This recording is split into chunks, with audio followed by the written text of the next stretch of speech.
Coming to Bioethics Ran Rounds. It's a week off because of the busy month that is December. Thanks everyone for coming today.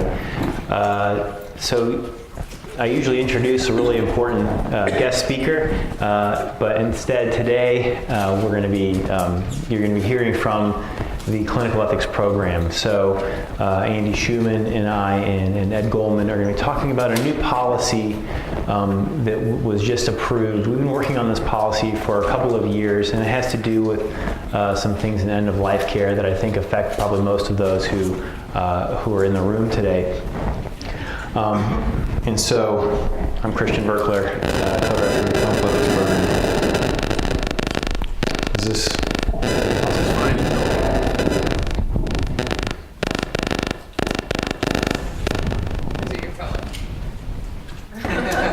All right. Okay. Much better. So, just a quick outline. We're going to talk about futility. We're going to talk, frame it and then reframe it. There's a lot of things to talk about with the concept of futility. Ed's going to give you the legal perspectives. We're going to go over the specific language of the new policy that was passed. And then we're going to, I think the most important thing, go through some cases and we'll sort of see how it applies and the nuances of the application of this new policy. So a physician is under no moral obligation to provide treatments that are futile.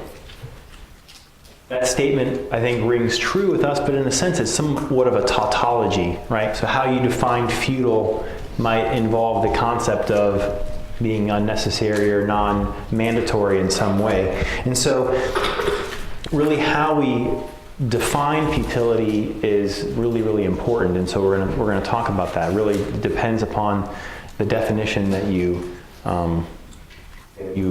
share, and not everyone, or that you come up with, and not everyone shares the same definition of futility. And there's a difference between a professional opinion of an intervention that you think may not achieve its stated purpose, and sort of saying, oh, well, that person doesn't have a great quality of life. This doesn't, or like, I don't think that they have a very valuable life, therefore we should not expend any more resources for them because this is a futile case.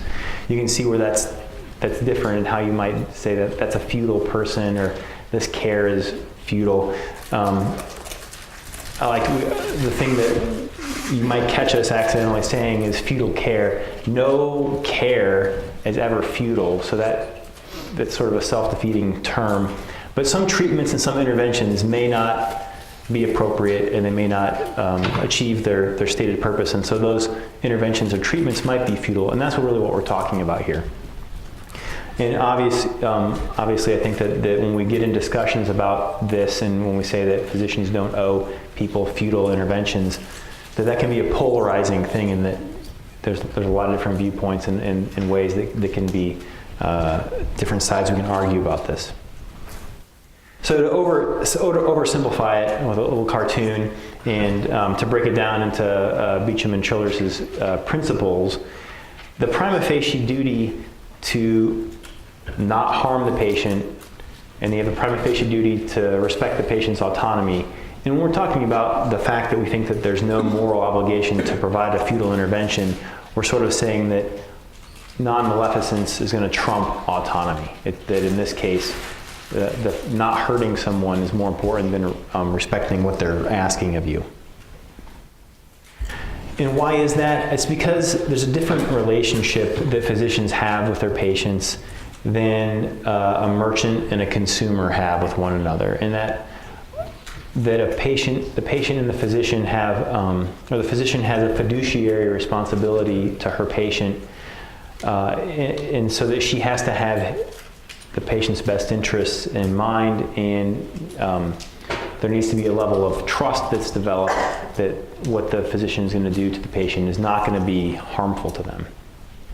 And that's different than the merchant-consumer relationship, right? So if I go to Zingerman's Roadhouse, they're going to try to sell me a dessert, whether or not it's bad for me, because it is, right? I shouldn't be eating too much in that regard. But that doesn't make a difference to the person who is selling that to me, or who I might request that from, or who might offer it to me, because they don't really have my best interest in mind. They're just trying to, sell goods, right? So that's totally different when we talk about the doctor-patient relationship.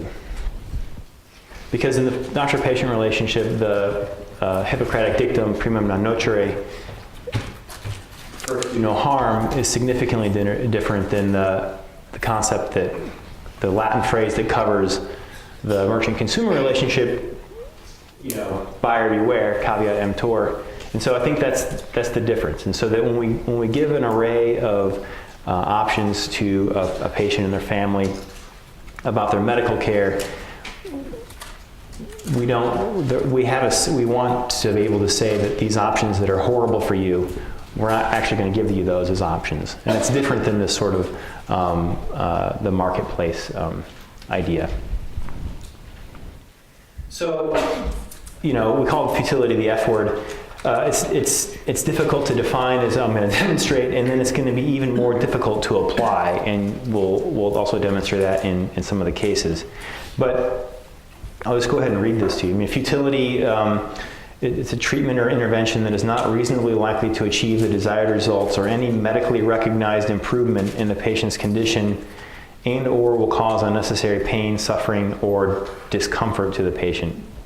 And so, institutional definitions may vary. So, the one way of talking about this, where it comes up in a most contentious way, is end-of-life issues. I think most of us would agree that giving antibiotics for a viral infection is futile, right? There's no physiologic reason why antibiotics should make a virus better. Or giving someone coffee enemas to treat their brain cancer.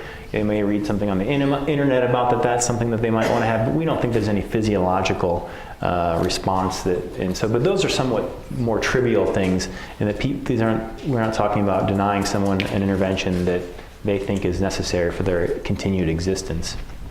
And so this is why this can get contentious.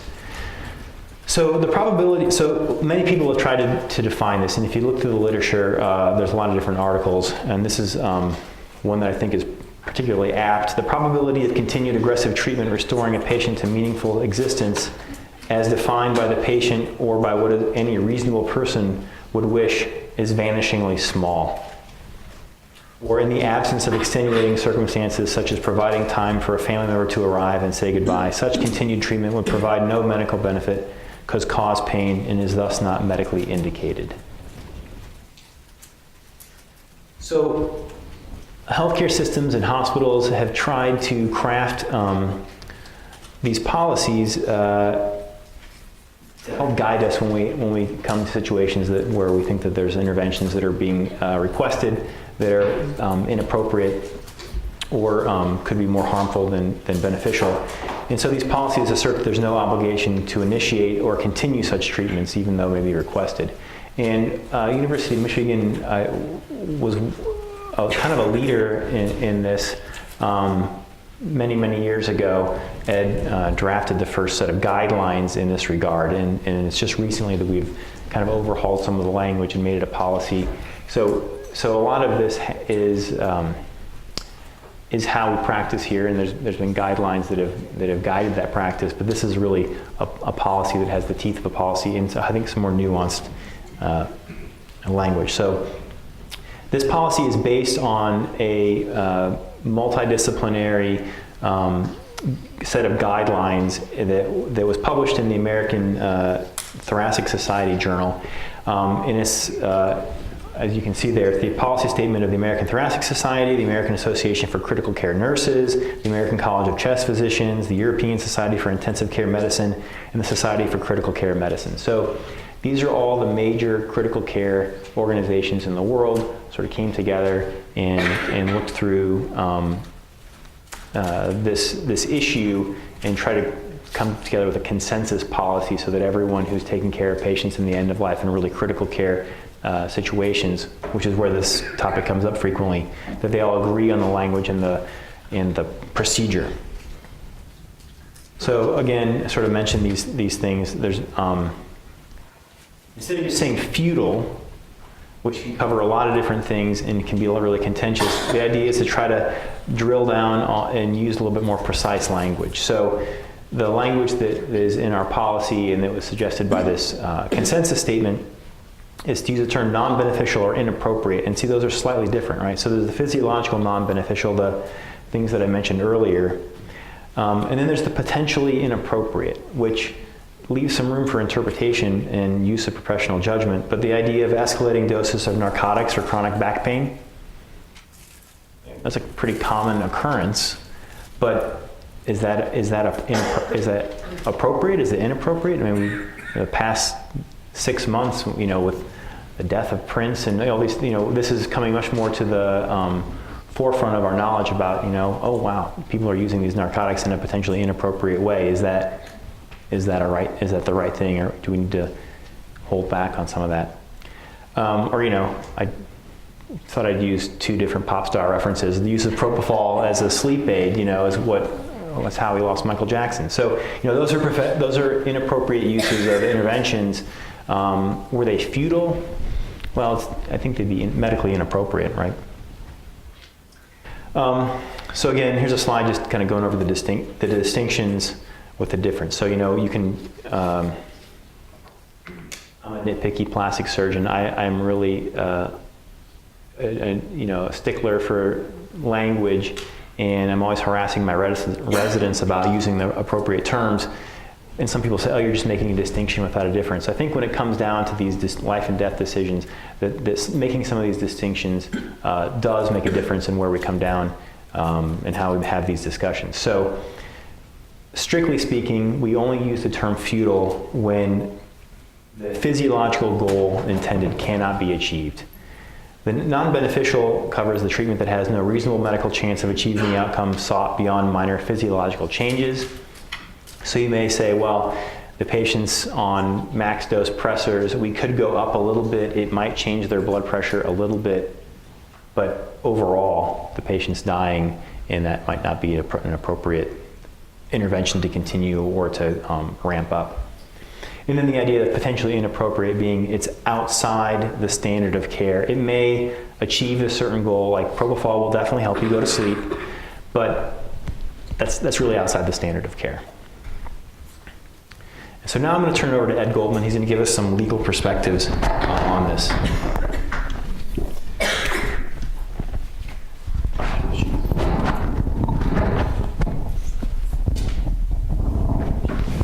Great. So that cartoon illustrates my life since about 1965. 1976 was an interesting year. Christian said we've been working on this policy for the past couple of years. We've actually been working on this policy since 1976 when the Karen Ann Quinlan case was decided.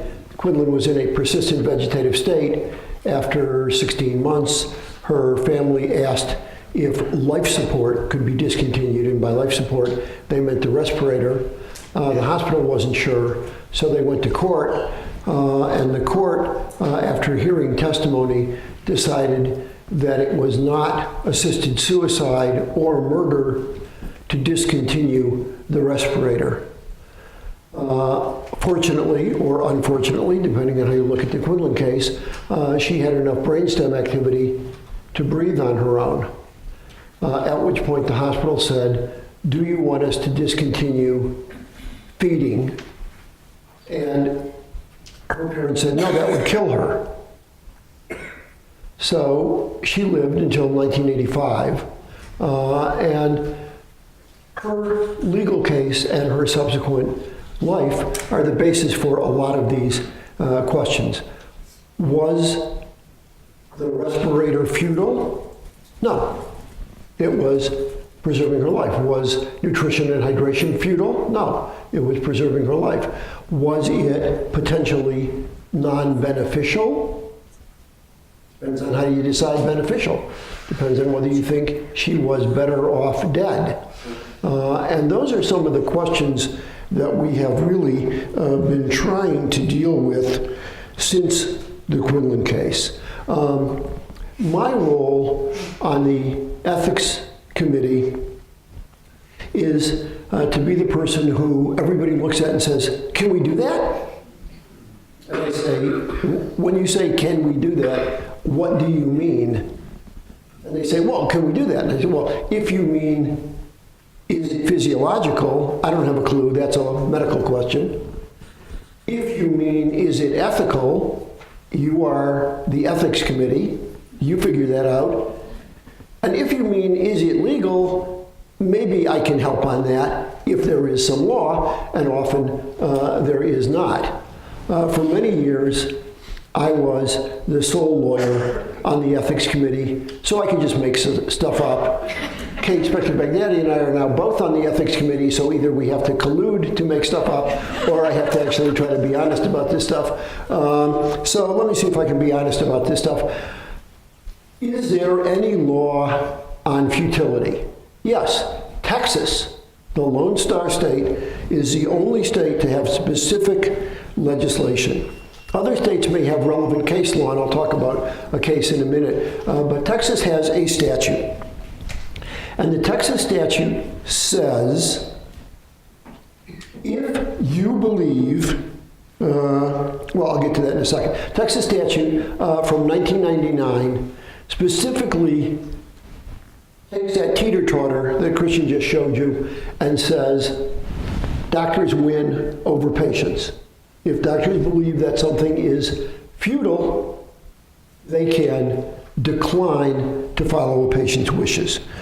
Other states have case law. Michigan has the Michael Martin case. Michael Martin is in a persistent vegetative state.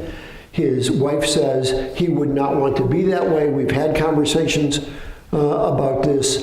He would want to be allowed to die.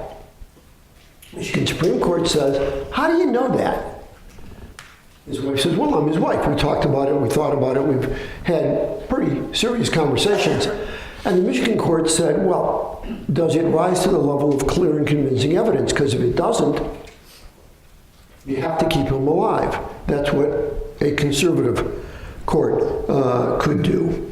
At the same time, there are cases in Michigan, including cases of minors who are in persistent vegetative states, where parents or family or friends have been able to convincingly show that the patient would not want to continue in a persistent vegetative state.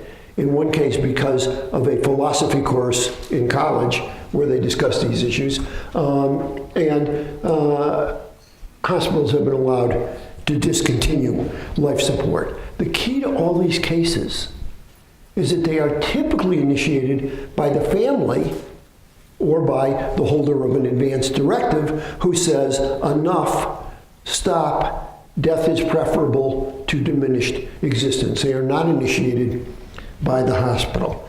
In Texas, they can be initiated by the hospital or the physicians.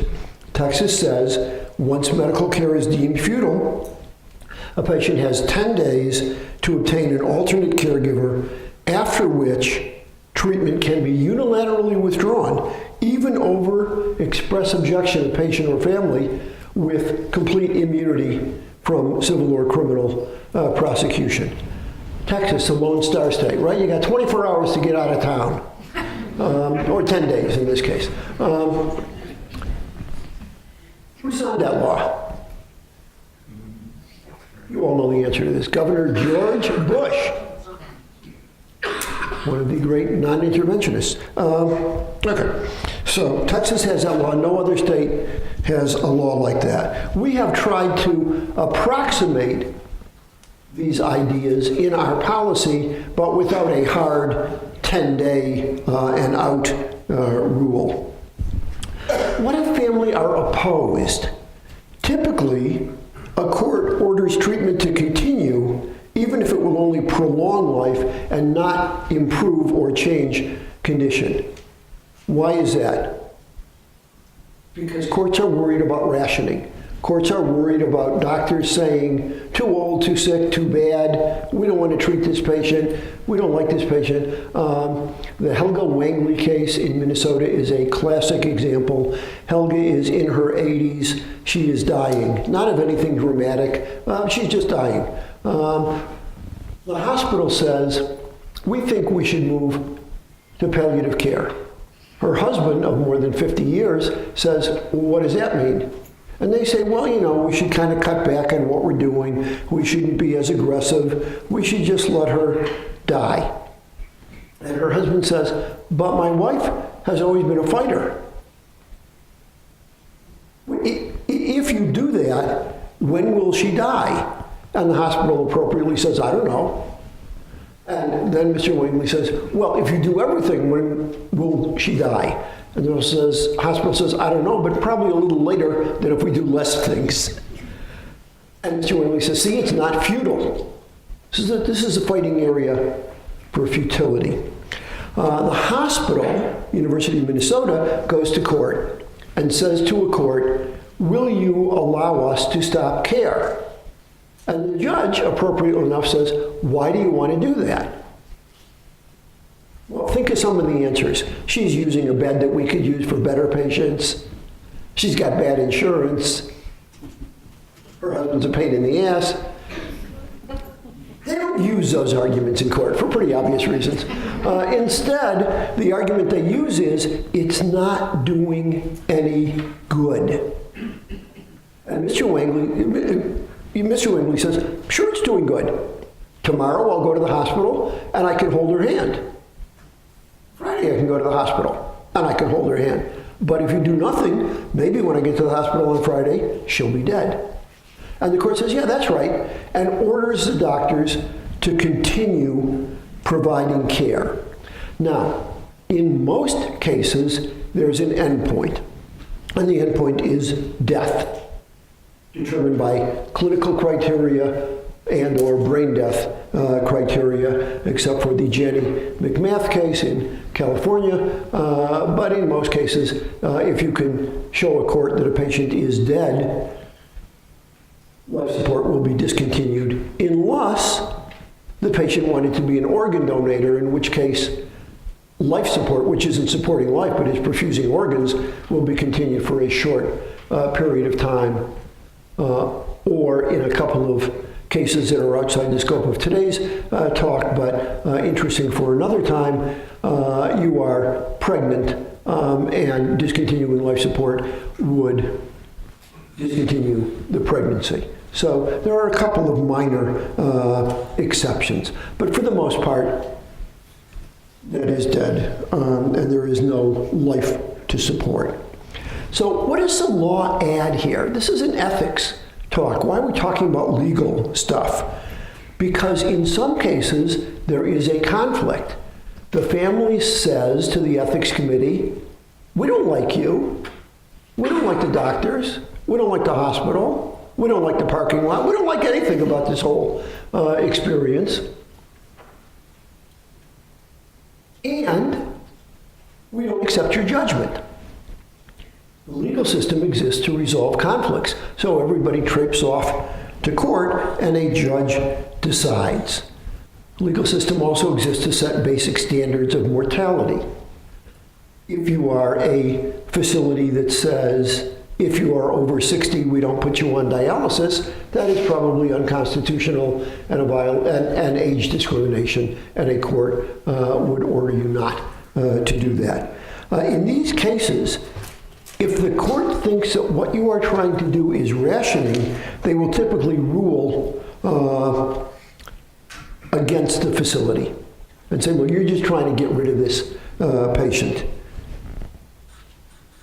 That's the legal approach. Legal is not the same as ethical. And for the rest of the presentation, Dr. Shuman is going to talk to us about how we try to, within the bounds of legality, set an ethical position.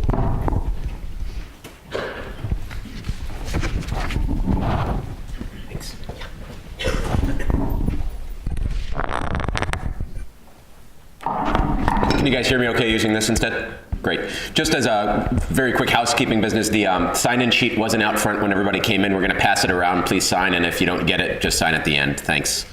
So I have the privilege of sharing the culmination of 40 plus years of thinking about this in terms of what we as an institution have collectively decided to do. This is something that reflects many, many years of thought, many, many hours of preparation, and many, many caring physicians taking care of patients and trying to do the right thing. And also recognize that a policy has certain roles, but certain limitations as well. One policy will not dictate care for every individual patient, and one policy will not necessarily tell you what the right or wrong thing to do is in a specific situation at a bedside. However, it's meant as a guide, and it's meant as a kind of framework for what we at Michigan think should happen in these very difficult situations. The next number of slides are relatively dry, and I'll do my best to contextualize them, but I really wanted to make sure that you saw the letter of the law, so to speak. So these are verbatim what the policy actually states, and the website here has them specifically listed. So this is how it starts, and some of this is paraphrasing what's been said earlier, but that's okay. The autonomy of a competent patient in rejecting proposed medical treatment or in selecting among treatment alternatives offered and practically available must be respected, right? Basics of Autonomy 101. But the autonomy of the patient does not entail the right of the patient or the patient's representative to command treatment that is medically inappropriate or non-beneficial. So, we just summarized Dr. Vercler's 15 minutes. Not nearly as eloquently. So we start with our definitions, and number one is futility. And we at Michigan, some people talk in terms in the literature of futility as being physiologic or qualitative or quantitative. So does something being futile mean that there's less than a 1 in 100 chance of it working, that there's less than a 1 in 1,000 chance of it working, or that it's not gonna work, right? So is it performing CPR on someone who's been decapitated? Is it giving antibiotics to someone with a viral infection? Or is it continuing to feed a brain-dead patient? And again, we'll get into some examples to elucidate that, but here we use the F word only in terms of physiologic futility. So in these situations, the intervention cannot accomplish its physiologic goal. That is the narrowest definition that you'll get of futility in the medical literature. But that's only step one. We then clarify the potentially inappropriate or non-beneficial treatment. And these are defined as treatments that have no reasonable chance of achieving the outcome beyond minor physiological changes, are outside of the standard of care, are outweighed by the danger, so proportionality of risk and benefit, and or would not achieve the appropriate medical goal. So this is where things get a little grayer, right? So physiologic futility, number one, is easy to define. These are much harder, and this is where the consternation develops at the bedside and why the Ethics Consult Service will remain in business. So these are the characteristics that need to apply before this policy can have teeth. The first one is that everybody actually understands what the patient wants, right? So for an individual, due to religious reasons or any other reason, where every day with a beating heart is of value, and that is their pure goal, or their family's pure goal, then defining benefit becomes a matter of values, not a matter of science and not a matter of fact. And the team, and this is an important part, really needs to say, just like Ed was talking about, why this intervention is inappropriate. And what are you trying to achieve? And is this likely going to get you there? So what do you do when those are met? Well, you need an open process for dispute resolution. And one thing I'll say, and this is my opinion, is that the word futility, generally speaking, is a great way to stop a conversation. And when we say continuing treatment is futile, most people are going to stop listening and transition to anger or dismissal or fill in the blank.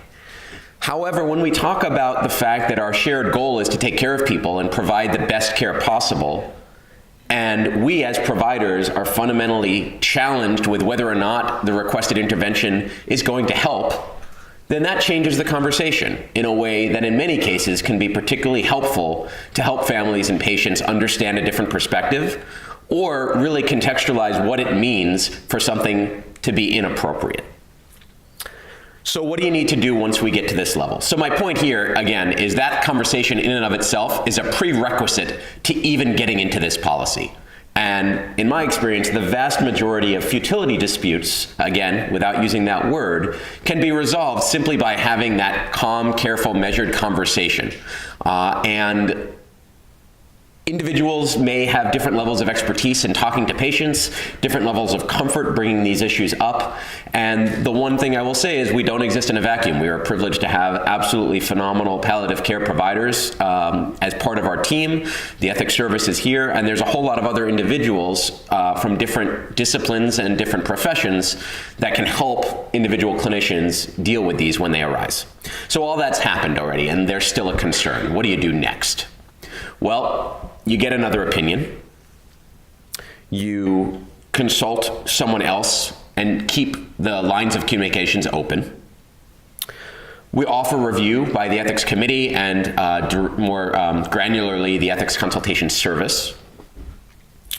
And you offer transfer. So this isn't Texas style where we say you have 10 days to find another doctor and get out.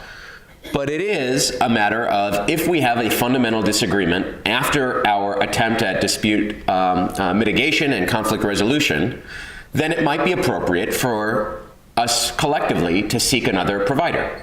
And in certain cases, actually in many cases, patients or families seeking out alternative providers will have a similar opinion shared with them by those other providers. And that in and of itself can help them realize that perhaps there's some rationale for what we're saying or what we don't want to do. And very rarely, but occasionally, I can count on them on one hand, but they exist. There have been cases where outside institutions or providers have been willing to provide services that we're not interested or feel obligated to provide, and patients have been transferred in those settings. And of course, you need a period of time. It is worth noting that our policy does not dictate that time. And we had many, many hours of discussion about whether we should go Texas style and say 10 days, whether we should say something longer, something shorter. But we decided that these individual cases are going to depend upon the circumstance of the specific case, and that invariably, if and when this happens, we, ethics, among others, will be involved, and that setting a timeline can potentially be more problematic than helpful. So the policy doesn't have a specific timeline. But, and the confirmation component. So this is important. So a doctor who has not been involved in the patient's care needs to weigh in formally if we're going to use the teeth, so to speak, of the policy. That can be a provider, depending on the situation, from the same department or division, but it can't be someone who's been clinically involved in the care, or in the age of handoff, someone who will be inheriting the patient's care within the next few days or weeks. And depending upon the circumstance, who this is will vary, but we do think it's important that once we get to the point of making a decision about truly refusing to provide an intervention, it needs to be confirmed by another provider. This needs to be formally shared with the patient, and again, hopefully this has been a conversation that's been ongoing, but we do need to formally let folks know where we are on this issue. And again, expedite consultation with another institution or even transfer of care if and when that becomes necessary. Okay, so that summarizes the policy. It is on the website. It's easy to find on the page with all of the other policies, as well as through the ethics service, as well as through OCA. And again, it is not meant to be printed out and invoked on a daily basis with patients who we disagree with, but rather it's to help give us a framework of how to approach these situations, and in very rare cases, actually be used to help frame treatment options moving forward. It's also important to note that we as an institution trust the judgment of our providers. And we find that this policy is an important way for us to support clinical judgment and to empower clinicians to say no sometimes. And if we have a professional and or moral problem with providing an intervention that someone is demanding, then we think University of Michigan providers should be supported and empowered to say no in certain circumstances and using a certain set of criteria. So with that said, we have about 20 minutes. We've picked 3 representative cases, and what we'll do is turn these into conversations. We'll provide a little bit of background and framing them, and we'll ask the audience to make comments specific to the cases or about the policy more in general. And without further ado, I will invite my co-presenters to join us up front. So while they're getting to their seats, we'll start with case 1. Case 1 is a 39-year-old man.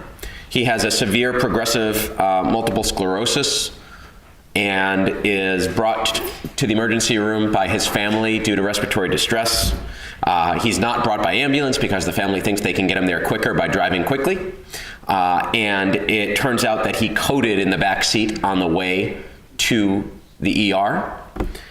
He was successfully resuscitated, but has a significant anoxic brain injury. He had a poor prognosis from his progressive MS to begin with, and now, as you might imagine, it's even worse. The family is distraught. They are a loving and caring family who wants the best for him by all accounts, but they also want everything done. And they say if and when he stops breathing or his heart stops, we want to keep him full code. And the clinician says, well, CPR in this setting would be futile. F word. So the questions I'll pose to the group and for the larger group are, what are the goals and whose goals are they? Are interventions or resuscitation likely going to achieve them?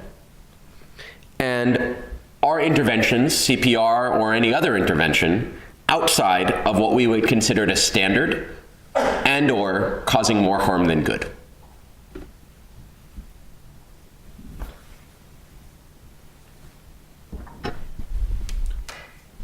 Give one of these guys the hot mic to start. So I've got a couple of medical questions. I gotta go. Yeah, that's what I thought. He's got MS. What's new in MS? I'm not a doctor. I don't know what's new. I don't know what drugs are available. I don't know what kind of quality of life he could have with the best available treatment, which of course we could provide. Right, and I'll preface this, of course, by saying this is not my specific area. However, in this particular case, I think it's safe to say that his MS has progressed to the point that even the newest and greatest interventions are unlikely to provide substantive benefit. And this is a patient who's also been under the care of the neurologist at the University of Michigan prior to this acute event and has been progressing despite the latest and greatest treatments. The other component of this, of course, is the anoxic brain injury on top of his underlying neurological disease, which would likely preclude more interventions directed to the MS at this point anyway. And that, of course, changes the framework of decision-making in this setting. So that was a lot of medical words, none of which I understood. How anoxic is anoxic? When we get him all tuned up, is he going to be back to his 39-year-old state, 13-year-old state, 3-year-old state, persistent vegetative? Right, and here we get into the challenge of prognosticating. And the fact that there are lots of unknowns and gray areas whenever we are determining what neurological recovery someone is going to have. And I think the science on this is evolving as we speak. The best answer, which is going to be infuriating to most families, is that the likelihood of a meaningful recovery to his pre-event function is vanishingly small. However, what degree of improvement he will gain over the coming days or weeks is very difficult to predict without overstating or making promises that we can't keep. So, as his loving brother, what I heard you say was, probably not going to do any good, why bother? I'm a little troubled by that. I thought that if I brought him as fast as I could to your hospital, you do everything you can, and you don't sound like you're trying to do everything you can for him. Why don't you like him? And breaking roles again, not talking to the brother right now, but the big issue here, and one of our jobs as clinicians and specifically in ethics, is to recognize where folks are coming from and why are they asking for what they're asking for. And one of the issues here was the fact that this man arrested in the back seat on the way to the emergency room. And the family was distraught by this, by the outcome, but they were just as distraught by the fact that they were complicit in this bad outcome. And they blamed themselves, and they said, we weren't there in the backseat with him, but we're going to be with him now every step of the way moving forward. So this is an area where invoking a futility policy might not necessarily get us where we want to go, but rather understanding their guilt and their fear and their obsession with trying to do what's best, however that's defined, is going to be a much more meaningful way to move forward with them. Thoughts? People in the audience have questions, thoughts, comments? Please. So you said the family wills, but do we really know what the patient's wills are? That's not obvious at all. Patient is not presently competent. Patient has said to his neurologist in the past that he knows he has a bad disease, but that he wants to do everything he can to beat it. He's a fighter. Whether that's sensible or not, that's what he has said. Sure. So the physician team realizes that he won't be returned to his former functionality, and indeed he has very little function left. And perhaps they're considering pulling the plug. But the family asks the question and he moves his finger. So almost all the function is gone because of the anoxia, but there's still the finger test. Can we take that into account in making our final decisions? So I guess one way to address that is families will, as we all know, grasp at straws and say there's been some sign of improvement and the overall trajectory might not be great, but there's ups and downs like there are inevitably in any critical care setting. What's often quite helpful is rather than invoke the F word or invoke even the capping care right now, is a trial of aggressive interventions. And one area, and again, I'm not telling anything new to folks who do this every day in critical care settings, but providing a trial of aggressive treatment, at least in the acute setting, is often a very powerful way to allow families to come to terms with the gravity of the situation, as well as a very poor prognosis. So rather than perhaps even say we're not going to resuscitate him from the day he shows, that is a conversation that would only happen after a week or fill in the blank length of time of a trial of doing everything. So, our point with this case is this is not a family where we have had prior conversations. There's no trust, there's no rapport, there's no built-in respect. Plus, they are feeling guilty because there is something that they could have done that they failed to do that might have altered the outcome. So maybe saying to them, we will do everything in our power, but for a time-limited period. And again, you don't say 5 days, 6 days, to see what level of recovery we can achieve. However, our best medical guess is that it's not going to be a very high level of recovery, and it may be a level of recovery unacceptable to the patient and or family, and we want to do everything we can, but we also want to start a conversation. As opposed to, we have evaluated the patient, further care is futile, you got 10 days. Yeah, so I mean, this case is remarkably similar to a real case. That some people may have taken care of this gentleman. We mischaracterize a few things to try to cloud it, but in the actual case, the family said he's lived this way for years, minimally functional. And we find a lot of value in that. And if there's any chance at all, we can get him home and let him die at home in his minimally functioning state. That's what we want to do. We're really not willing to pull back or to say, let's make him DNAR or anything like that. And so in that case, with that really specific goal, it seems, he's young, he's 39, so CPR probably would get him back to a minimally functioning state that he was existing in prior to his anoxic brain injury. And so in this specific case, you would say, that seems acceptable.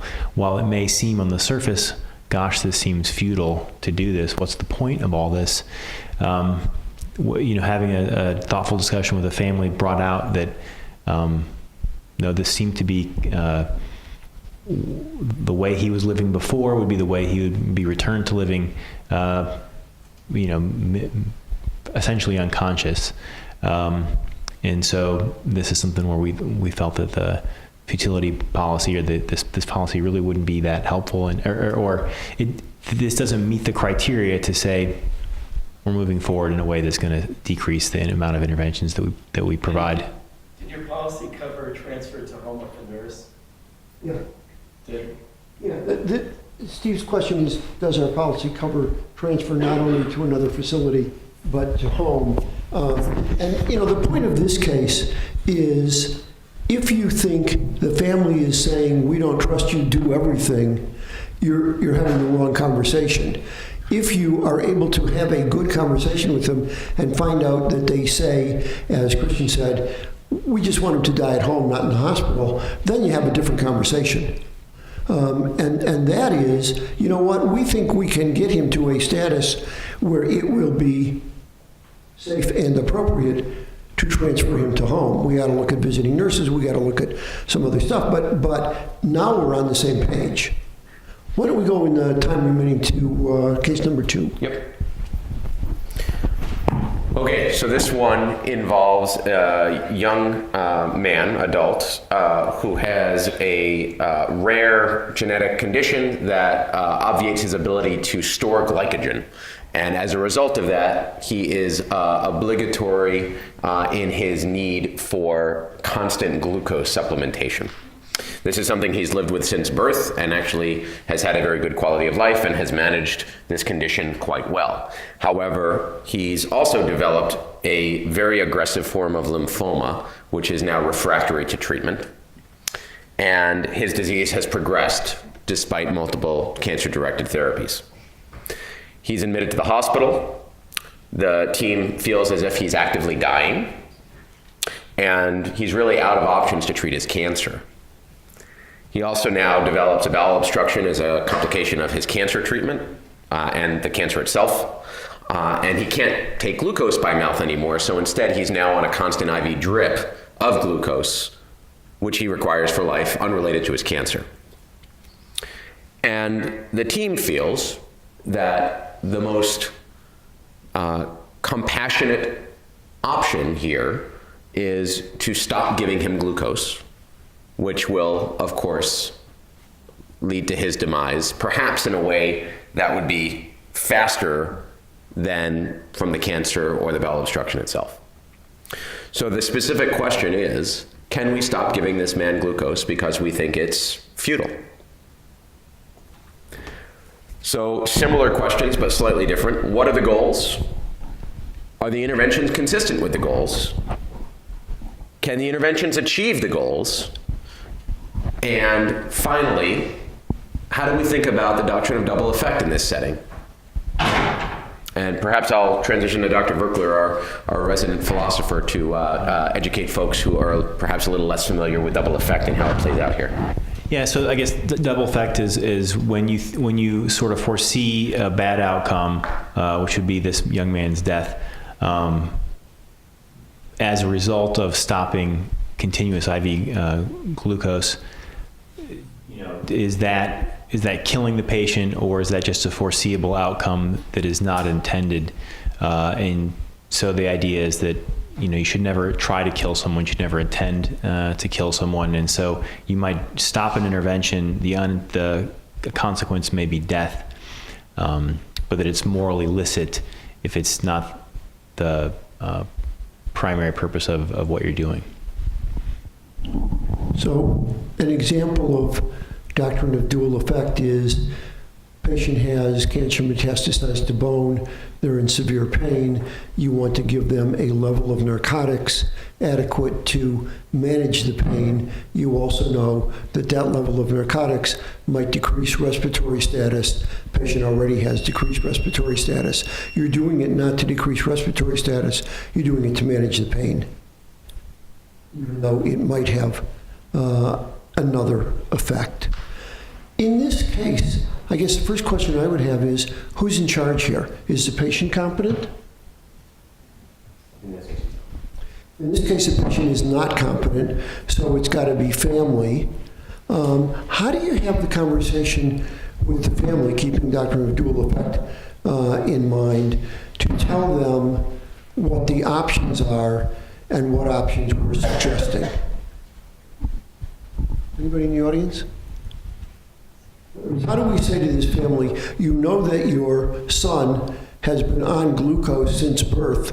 We propose to take him off of it, even though you have been told for, I don't know how old he is, but for his entire life, that taking him off will kill him.